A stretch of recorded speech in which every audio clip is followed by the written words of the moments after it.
మీకు మేలు జరిగిందంటేనే ఓటేయండి అని మళ్ళీ వాలంటీర్లని మనం చేసిన మేలు ఇంటింటికి తిరిగి చెప్పండి అని వాలంటీర్లకు కూడా మళ్ళీ ఆయన పిలిపించారు. తక్షణం అసలు ముఖ్యమంత్రి పదవి నుంచి జగన్మోహన్ రెడ్డిని బర్తరఫ్ చేయాలి because of the dirty statement. ఆ ఎలక్షన్ కమిషన్ వైలేషన్ గురించి కూడా చివరిలో మళ్ళీ వస్తా. సో ఈయన అన్ని అబద్ధాలు అద్భుతమైన అభినయంతో చెప్తూ స్క్రిప్ట్ రైటర్ మారేయడము మరి నాకు తెలియదు. ముందు వెరైటీగా ఫ్యాన్ ఇంట్లో ఉండాలి, సైకిల్ ఇంటి బయట ఉండాలి, గాజు గ్లాసు తాగేసిన గాజు గ్లాసు సింకులో ఉండాలి. ఇది తొక్కుతున్న సైకిల్, నిన్ను తొక్కియబోతున్న సైకిల్. అది గ్లాసు, చేతిలోని గ్లాసు, సింకులోని గ్లాసు కాదు. ఇలాంటి మూర్ఖులు ముట్టుకుంటే అందులో ఉన్న టీ గ్లాస్, అది నీ చెయ్యి బొల్లు కూడా కాలుతుంది. అది ఆ టీ గ్లాస్ పవర్. ఇది ఈ సైకిల్ పవర్.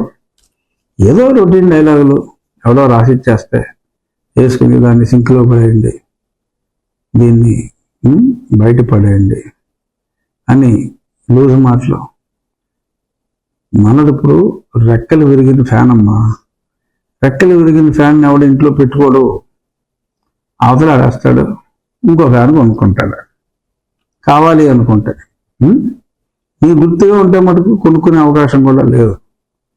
సో ఎనీహౌ గుర్తుల గురించి లూజ్గా మాట్లాడి మరింత తేలిక అవ్వక్కర్లా. బేసిక్గా అది ప్రభుత్వ ఖర్చుతో జరిగిందా, పార్టీ ఖర్చుతో జరిగిందా, అనాపైసలతో సహా ఆ లెక్కలు ఇవ్వాలి అని చెప్పి నేను డిమాండ్ చేస్తున్నానమ్మా జగన్మోహన్ రెడ్డి గారు.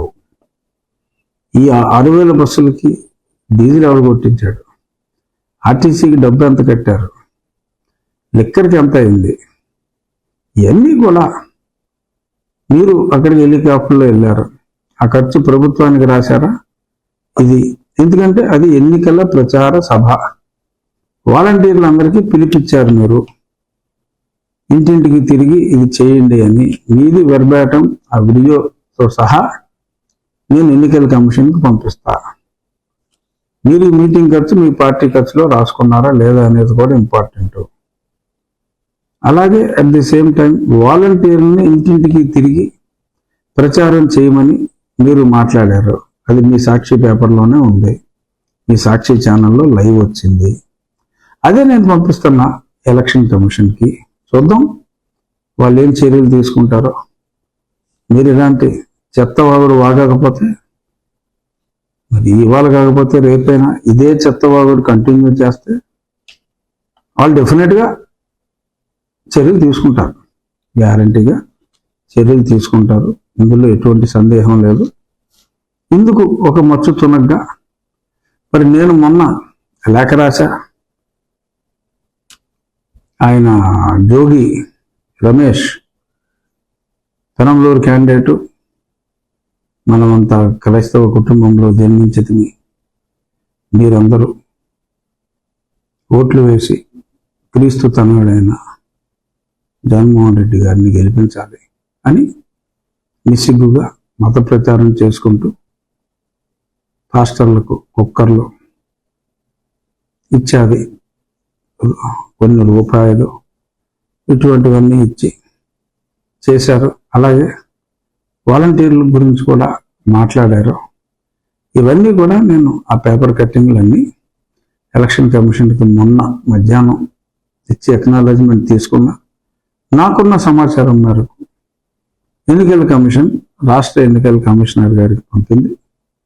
రాష్ట్ర ఎన్నికల కమిషన్ నుంచి సంబంధిత రెవెన్యూ మరియు పోలీస్ శాఖాధిపతులకు ఆ పెనంలూరు, ఆ పాస్టర్లు, ఆ పొలిటికల్ మీటింగ్లు, ఆ డీటెయిల్స్ అన్నీ అన్నీ మేము వెర్బాటం ఇచ్చే వీడియో ఉంది, కల్లెట్టు చూస్తే తెలిసిపోద్ది. కాదంటానికి రేంజ్ వరకు పోలీసు వాడికి ఏమీ లేదు. ఆ రిపోర్ట్, గ్రౌండ్ రిపోర్ట్ కూడా అడగటం బాధ్యత కనుక వీళ్ళు ఇచ్చిన రూపాయల అబద్ధాలన్నా సుమోటో ఆ వీడియోలో వాళ్ళే చూసి అర్థం చేసుకుంటారు. సో ఒక లెసన్. సరే ఏదో మేనేజ్ చేస్తారో ఏం చేస్తారో నాకు తెలియదు, బట్ ఏదైనా వాళ్ళు చేసింది తప్పు, దగా, మోసం. సో కాబట్టి ఇది ఒక హెచ్చరిక అయితే తప్పకుండా అవుతుంది.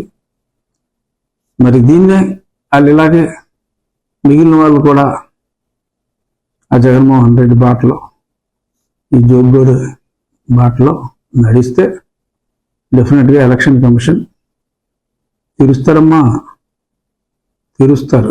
ఏం తీరుస్తారు అంటే కొన్ని పదాలు మనం మాట్లాడుకోవాలి, మీరు అర్థం చేసుకున్నారు ఆ పదాలు, అదే తీరుస్తారు.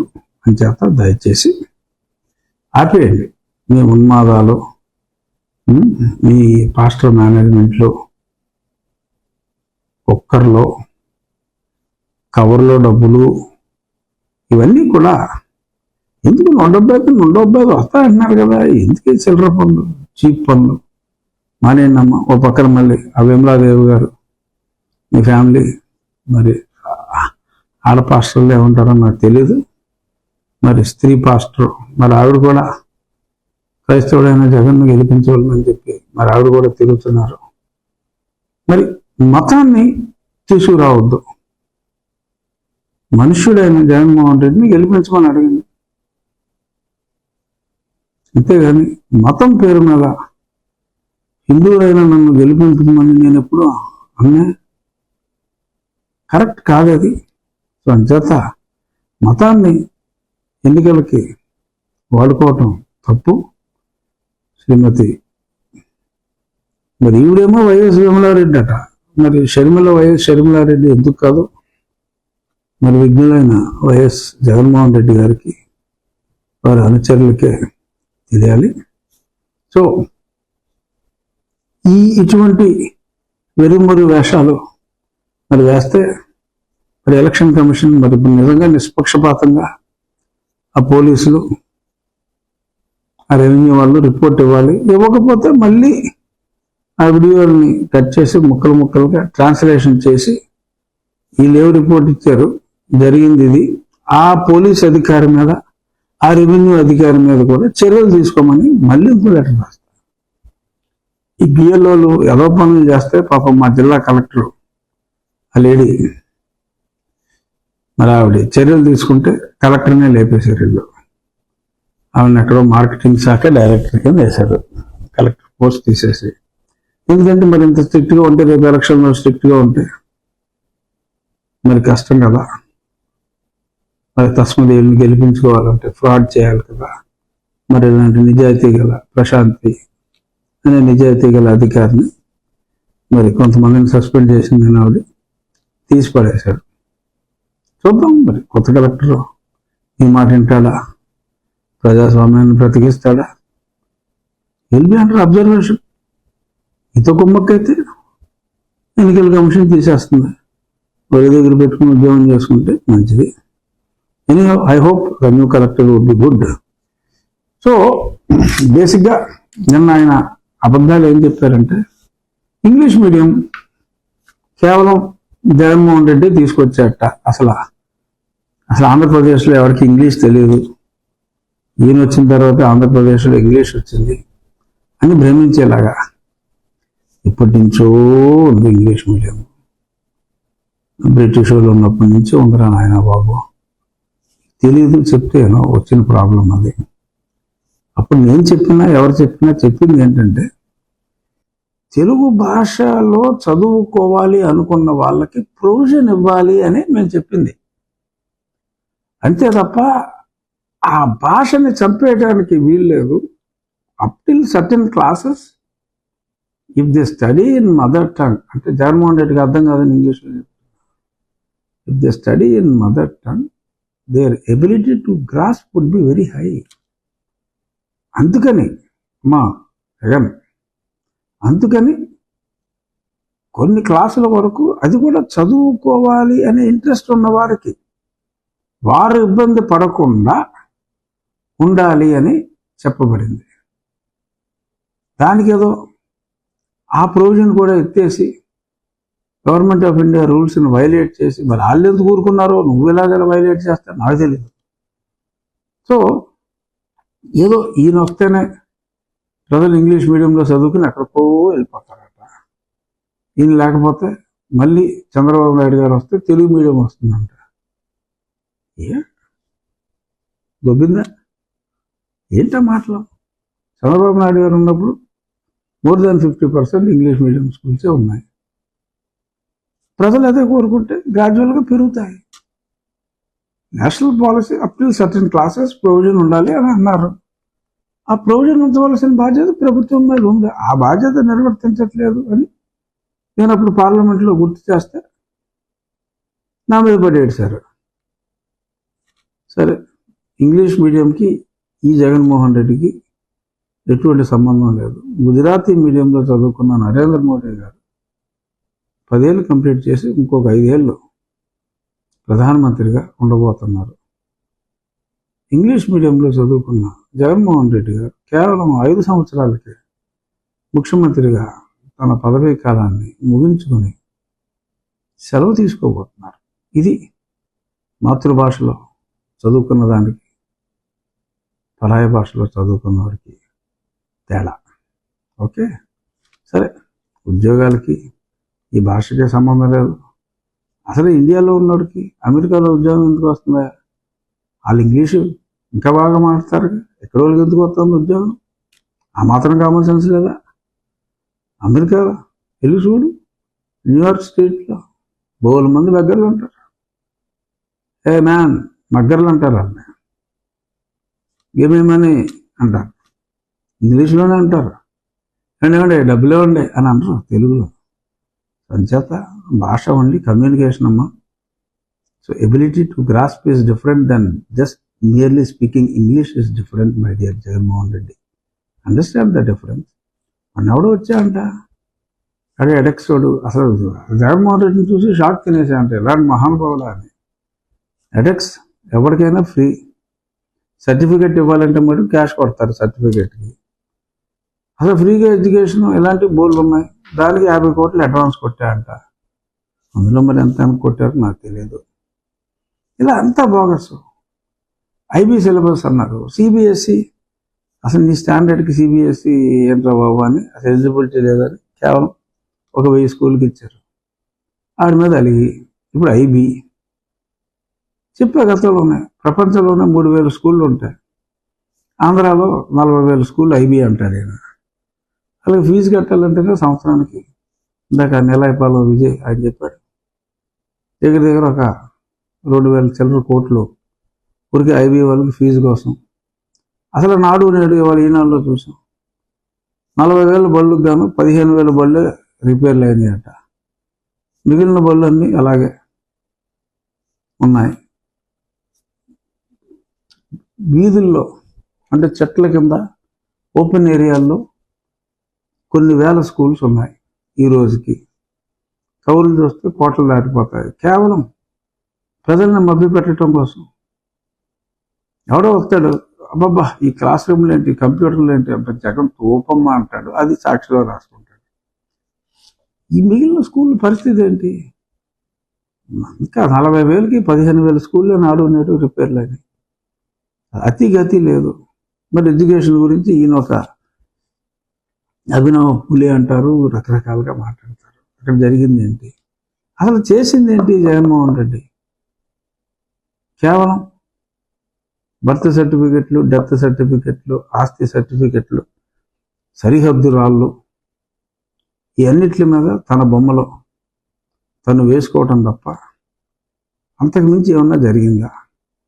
నవరత్నాలు ముందు తండ్రి ఫోటో, తర్వాత తండ్రి పక్కన షాడోగా కొడుకు ఫోటో, తర్వాత తండ్రి షాడో కొడుకు ముందుకు, ఆ తర్వాత తండ్రే లేడు, ఇతని ఫోటోయే. అంతకుమించి అభివృద్ధి మీ ఫోటోల్లో ఉంది. అంతకుమించి అభివృద్ధి లేదు. ప్రతి ఇంటికి మంచి చేశానంటారు. ప్రతి ఇంటికి చేసింది ఏంటి? ప్రతి ఇంటికి చెత్త పన్ను వేశారు, అది మంచా? ప్రతి ఇంటికి విద్యుత్ ఛార్జీలు పెంచారు, అది మంచా? ఏం మంచి ఏం చేశారు? నేను చేసిన మంచి చూసే ఓట్లు వేయాలంటారు. చేసిన మంచి ఒక్కటంటే ఒక్కట్లేదు.